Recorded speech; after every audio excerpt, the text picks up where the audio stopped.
Welcome to Bookish Mind, Season '06, Episode '05. Today we're unlocking the profound wisdom within Renuka Gavrani's book, The Art of Being Alone.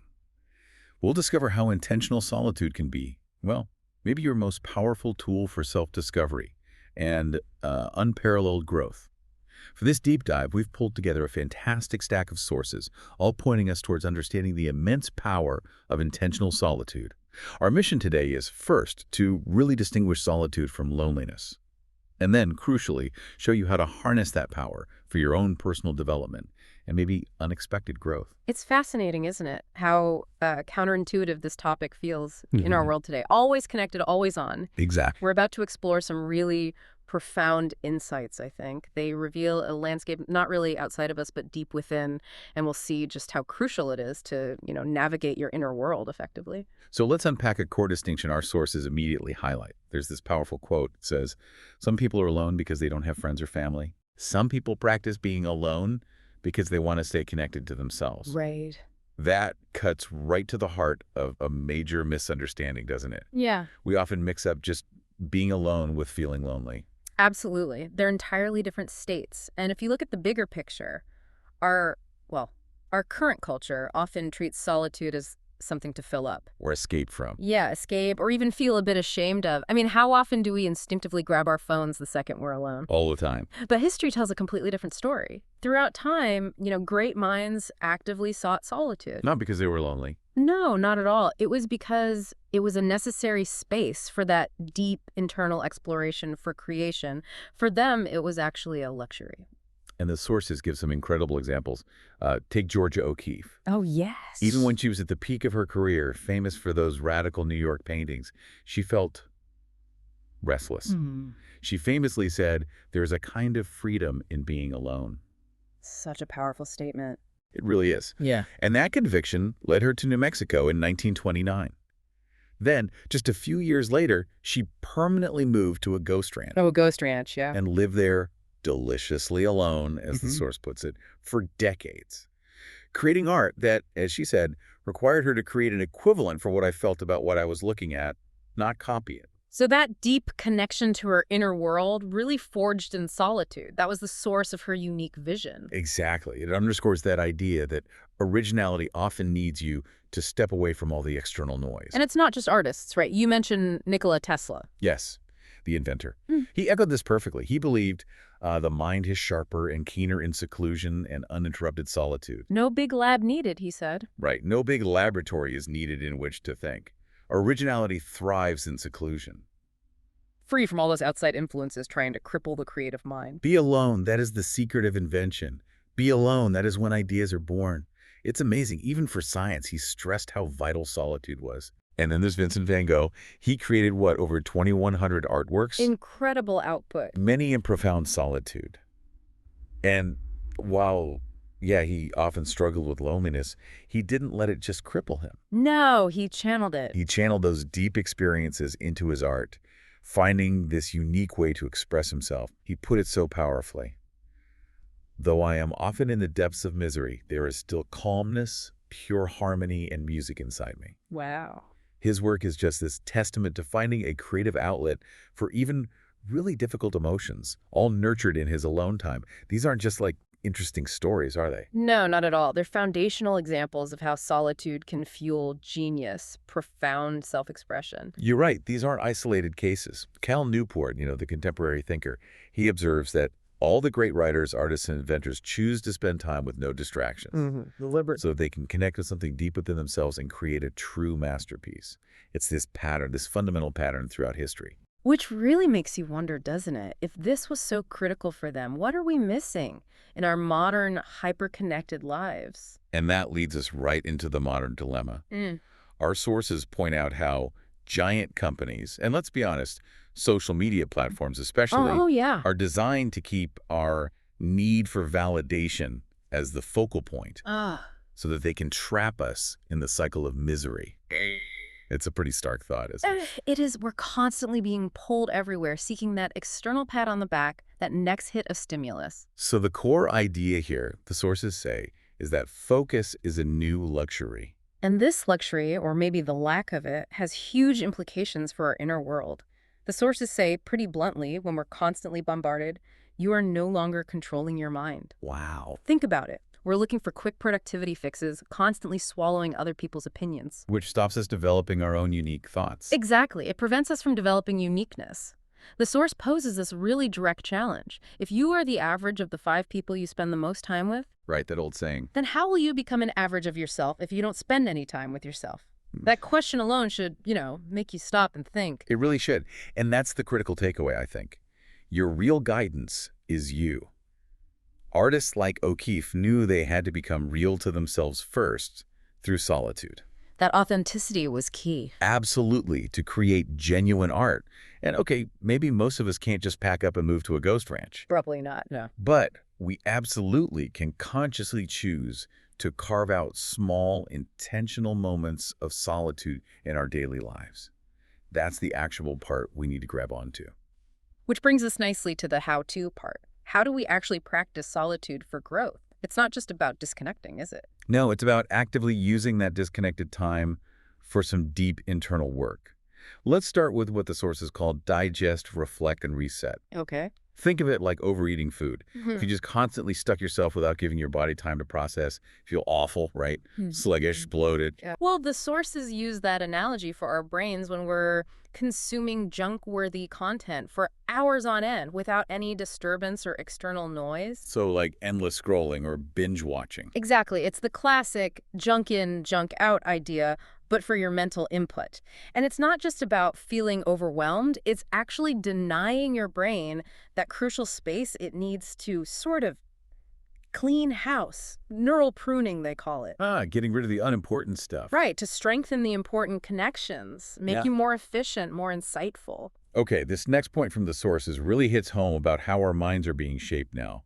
It says, we're surrounded by so much information, opinions, and data that even you don't know what's entering in your mind. It's just constant noise. Constantly, we just consume to the point where we risk not thinking anymore. We just blindly accept stuff from YouTubers, podcasters, authors, or social media influencers. And they're not always right, are they? Of course not. The sources urge us. Think before you let any advice or thought to sit in your mind. It's not about being negative. It's about, critical thinking, discernment. Because otherwise, if you just keep filling your mind with everyone else's opinions, you become, well, nothing but a collection of your external world. Just a mirror. Yeah. The real power is in exploring the world inside you. There's that unique voice in there, the one that reflects who you are, what matters to you, and what's your thought process. And you can only really hear it when you're alone, undisturbed. It's about finding your own internal compass. Now, I can almost hear listeners thinking, but sitting alone is tough at first. Oh, it is. It really is. And they're absolutely right. Especially for minds like ours that are so often trained to live on cheap entertainment and that constant buzz of social media. We're wired for distraction now. We are. And this constant distraction, the sources hint, it's not just about feeling unfocused. It actually weakens our cognitive control. Those mental muscles we need to direct our attention and resist impulses. They get flabby. Exactly. It's almost like you and I are practicing every day to not practice focus. Ouch. That's a sobering thought. Yeah. So to fight back, the powerful advice is detox your brain every day. A daily detox. Yeah. And this conscious solitude, it isn't just kicking back. It lets your brain actually digest all the stuff it's taken in, filter out the mental garbage, curate your own opinions, analyze your thoughts. Giving it space to process. Exactly. Space to reset, like tending a garden, making sure only what you actually want to grow takes root. And this idea of consciously processing, Yeah. it brings us to another really powerful, maybe counterintuitive practice. The art of getting bored. Yes. Boredom. So many creative people, especially writers, they share this secret. The best ideas come into the mind when they are not looking for them or not doing anything at all. Pox in. Yeah. But our modern lives are just one task after another. Yeah. We never really truly pause. And that's precisely why a relaxed mind is so much more fertile for ideas than a stuffed mind. It's not just about feeling less tired, although that helps. Right. A relaxed mind slips into what scientists call the default mode network. That's the brain state where different ideas bump into each other, connect, and those aha moments happen. Which a constantly stuffed mind just can't do. Nope. It's too busy processing the incoming stuff. This leads to that wonderful Italian concept, dolce far niente. The sweetness of doing nothing. Exactly. And it's not just free time, it's truly doing nothing. No phone, no book, no secret agenda of being productive. Just being. It's surprisingly difficult, though, isn't it? As a society, we tend to wear busy as a badge of honor. Oh, definitely. Busyness equals importance somehow. Yeah, and the idea of not being productive, not feeling constantly useful, Mm. it can feel almost scary. And with cheap entertainment, always right there, Just a click away. it's so easy to become, as the source says, weak and numb to the benefits of real stillness. We've almost trained ourselves against boredom. But that's why getting bored is an art. It's a form of meditation, really. A deliberate choice. You sit alone, practice self-control. Resisting the urge to fill the space. Exactly. Resisting external distractions, even resisting, hanging out with toxic company just to avoid being alone.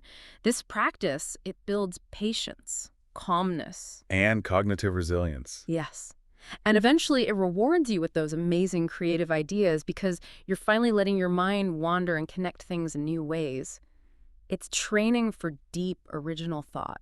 And it is an art, like you said, precisely because it will take time. Your mind will fight back at first. Oh, it will. Old worries pop up, the urge to grab the phone. But as you practice, you gain mastery over your mind, over your desires. You learn to direct your focus instead of just letting it be pulled around. It's definitely a journey. Okay, so as we kind of wrap up the practical side, let's touch on this really profound idea. Knowing how to belong to yourself is an art in a world where everyone is finding their home in others. That's deep. And it brings us to a fundamental truth about life from the source material. Nothing stays forever. That's a tough one, but true. It is.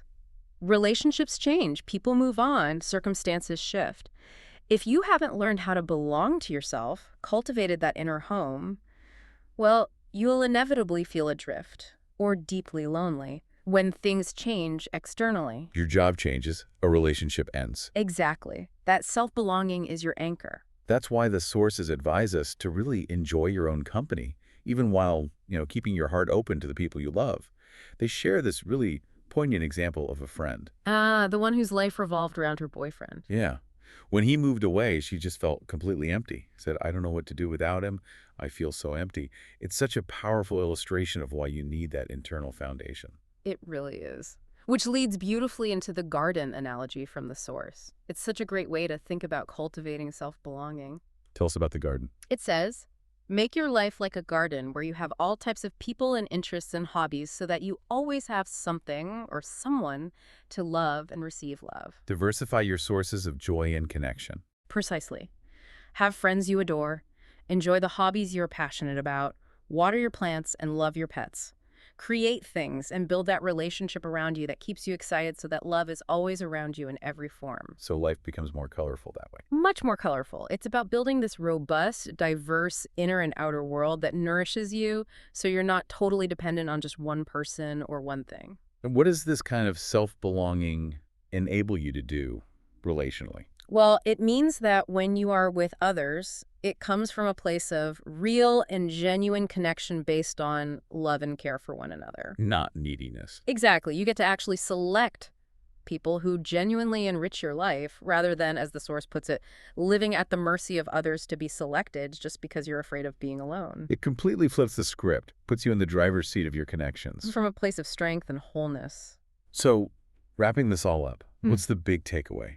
Our deep dive into the art of being alone really shows that intentional solitude, it's far from being a punishment. Not at all. It's actually a powerful, maybe even essential path to deeper self-awareness, unexpected creativity, and profound inner peace. It's a lesson we see in those great minds we talked about. Oh, Kiev, Tesla, Van Gogh. And it's made practical through the methods we explored today. So maybe a final thought for everyone listening. If your mind truly is a garden, like that analogy suggests, Yeah. how much time are you actually spending cultivating its unique soil, tending to what grows within you? Or are you mainly just consuming the harvests grown in other people's gardens? What unique art, what unique insight or creation might be waiting to be born inside you if only you gave yourself that incredible, powerful gift of silence? That's a really powerful thought to carry away. Thank you for joining us on this deep dive. We truly encourage you to explore your own journey with intentional solitude and discover the richness it can bring to your life.